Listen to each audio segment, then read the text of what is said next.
Hello, I'm Tracy Grimshaw. Welcome to A Current Affair, coming to you again tonight from the State Emergency Operations Centre at Sydney Olympic Park. After 5 days of driving rain on Australia's east coast, the tap is about to be turned off. The Weather Bureau says the superstorm is expected to break up overnight, but the flooding will stay for a while and the damage is devastating. Dimity Clancy's just filed this report. It just won't stop. A state drenched top to toe. What will you find when all this water recedes? Nothing good. Nothing good. Homes built high enough to watch over a one-in-a-century flood, no longer standing, they're floating. No matter how far away you might be, however isolated you might feel, help will come to you. In the far-flung reaches of Richmond, the tiny town of Colo is struggling to stay on the map. Backyards, now boat ramps. And horse country, now Sydney Harbour's poor cousin. That's incredible. This is a road.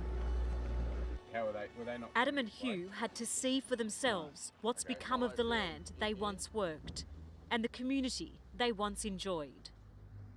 It's like navigating your own neighbourhood from a completely different angle. Yeah, trying to work out where there's a safe passage without running over sheds and fences and... How are people feeling right now? Yeah, I think a lot of people are in shock and disbelief to think that this actually does happen. So devastating, Adam, but you look out there and it's still so beautiful, isn't it? Which I guess is why people just won't move from the area. No, and we won't, and we've had so much good support, and I can't tell you how many text messages and phone calls. You just can't even respond to everyone at the moment. Like, as soon as the water drops, they're all putting their hand up to come and give a hand, and that actually gives you a little bit of hope, you know, and it makes you want to go again. What will you find when all this water recedes? Nothing good. It's just the carnage is, yeah. For many, the land which provides great reward will be worthless long after the water has gone. The screams of residents willing cattle to dry land rang long into the night. Some of that land is now underwater. Well, we're currently in Cornwallis Lane in Richmond. It's a public road, but at the moment we're about 2.5 metres above ground level. We're driving over signs. That's a road sign right there. And it keeps filling up. This rain, it just won't stop. My husband went and took some photos last night, and it's probably halfway up the walls. It's hard. You know, it's frightening. It's absolutely frightening. And to see that it's rising more and more, like, you know, and we're going to come home to a home at all, really. April Ryan fled her home. So too did her daughter Marie, who gave birth to little Xavier just 2 weeks ago. They're all staying with great-granny Marie Senior, who has the last home standing in 4 generations of family. He was such a good boy. He doesn't realise what's happening in his no, welcome to this world, does he? Stories to tell no him when he's idea. older. When you were 2 years old, we were nearly homeless. Everybody's here at Nan's. Right, Yeah, Nan? so this is the thing, you know, families got to band together in a situation like this. Extremely lucky that we have got my mother-in-law's home here, like up so high, because I don't know where we'd go. Yeah. There's so many, you know. There's We've a few got of a us. big garage area underneath, and it's Where just all everyone's stuff stored gone. with all Marie's stuff and all April and Brad's and his fair family, and there's like little tracks in for me where I can go into the laundry, and so they left me tracks. It's just brown, dirty water floating around your house. Filth. What's the hardest thing to accept right now? Got no home. No, we've still got home. It's all still there. It's just Yeah, underwater. but we're not in there. You don't want to go to the point where you're just going to crawl up in the fetal position and cry. You just got to get on with it. Janine and Roy are like many on Sydney's northwestern fringe. They've just worked out where they'll sleep tonight. What's keeping you going? What else can you do? You got to. You got to. I've got a 17-year-old daughter, and she saw me break down last night, and yeah, I'll just try and be strong for her. Yep. Just keep on keeping on. Hundreds are still without anywhere to go. Evacuation centres are filling. With so much water and so much damage, when life will return to normal here is anyone's guess. We've been going like for 4 days, non-stop, sleep when you can. It's just pumps going, fuel, moving stuff around. Darranox Motherly's pizzeria on the banks of the Hawkesbury has been closed more times than it's been open this year. From COVID to floods, this superstorm could be the final straw. The restaurant is underwater, as you can see. It's up to the gutters now. We've lost, everything's gone. Even those who've watched days of drama unfold from a distance are now feeling the big wet that most of us will never forget. The state's south soaked in what's being called the last hurrah.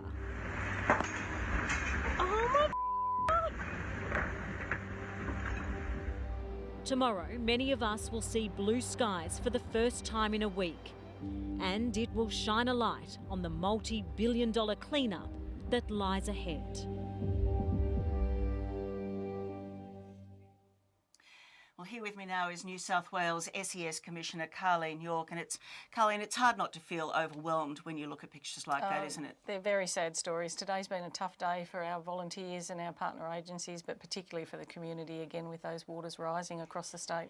Did you get everyone out of the areas that you wanted to evacuate today? I know Colo was a focus this morning. Yes, we had the teams there from about 6:30 a.m. this morning in anticipation of that evacuation order. We got at least 10 people out today for those who wanted to be evacuated, and we have left them safe in their homes, and we anticipate the waters won't rise to what we thought was forecast, but they can go to higher ground if need be, and if we are available and they need help and we can get in safely, we will respond to their calls for assistance. So what are your next areas, critical areas for your attention? Well, Grafton now is on our radar, so there's heavy rain up at Grafton and possible floodings. The Hunter Valley, certainly the Colo and the Hawkesbury Nepean, we anticipate it will be finer weather tomorrow, so that will give us a bit of relief. But Moree now is very much at risk. We've given an evacuation order which affects 4,000 people, and we anticipate an evacuation warning, and we anticipate that will go to an order later this evening. Sorry, I stopped you, I interrupted you. Moree inland. What about the south? The south coast is getting hit with some rain as well, and around the Goulburn area, which is a catchment area for the Warragamba Dam. So we're particularly concerned with the south coast, and tomorrow there is again forecast some strong winds. So with the bushfire damage and the wet ground, the trees are susceptible to those winds. So we're quite concerned that people remain aware of the dangers of those trees, don't go under the trees, and just make sure that they're careful when they're driving along the roads as well. And the potential, I guess, for power outages and power lines down too if trees come down. There is, and there's around 7,000 homes without power as we speak that the energy providers are trying to restore that power. But if the trees come down, that again is a risk. So we're hearing that Warragamba Dam will continue to overflow for the next 7 days, and given that impacts on everything downstream and areas that are already flooded, I'm curious about when the floodwaters will start to recede, when, for example, those bridges, the Windsor Bridge, the Richmond Bridge, that's keeping people stuck out and stuck in, will open. Have you got modelling that will tell you that? We do some modelling. We work with the Bureau of Meteorology as well as some of our planners as well. So as you say, the dam does continue to fill because the rain is heavy in the catchment areas and it is flowing into the dam. The difficulty is in the Hawkesbury Nepean floodplain is the water doesn't flow away as quickly as we want. The good thing is there isn't fresh rain in that Hawkesbury Nepean area to keep it filling up. and so we anticipate it will start to reside. To reduce down from the water levels that we have. With the bridges, we will need engineering reports before we allow anyone in, and we can't allow people back into their homes until we can assure them that they've got ingress and egress for their own safety again. So we will be again reviewing that in the morning and hopefully as soon as possible calling the all clear on some of those areas. Because obviously this is critical for people who can't get home and people who can't get out and people who can't get food, that sort of thing. I know I'm sort of asking you how long is a piece of string because you're not in charge of how quickly this will happen. But people might see that the water has dropped below those bridges and think, why won't you open them? Obviously there are other issues. There are other issues because it's the water flow into the dam and the water receding as quickly as we hope it will. But this floodplain, it does stay around for a long period of time. And again, we don't want to move people into places where they are at risk and in danger again. We want to make sure it's safe for them. Will you start to, I know that floodwaters are hanging around still around the coast, but are you going to have to start moving people inland because those floods, we're told, will stick around for weeks? Yeah, so we've currently got a bit over 200 resources from interstate which are helping us. We will be looking at the resourcing for the western part of New South Wales because that is the second front that we're now looking at. And it's not only the weather front, but it's also what is happening in Queensland. Their rivers flow into the top of New South Wales, and in a week or two they will bring additional floodwaters. So we will try and give a lot of our volunteers and assisting partner agencies a bit of rest while we wait. I need them to be fit and healthy and ready to go out there to help and respond to the community needs. So we're looking at hopefully a little bit of downtime, and if need be, out in those western New South Wales towns, we will move resources out there. Thanks, Carleen. They've done incredible work. Good to talk with you again. Thank you, Tracy. Thank you. Carleen York. Well, parts of southeast Queensland have recorded almost half a year's worth of rain.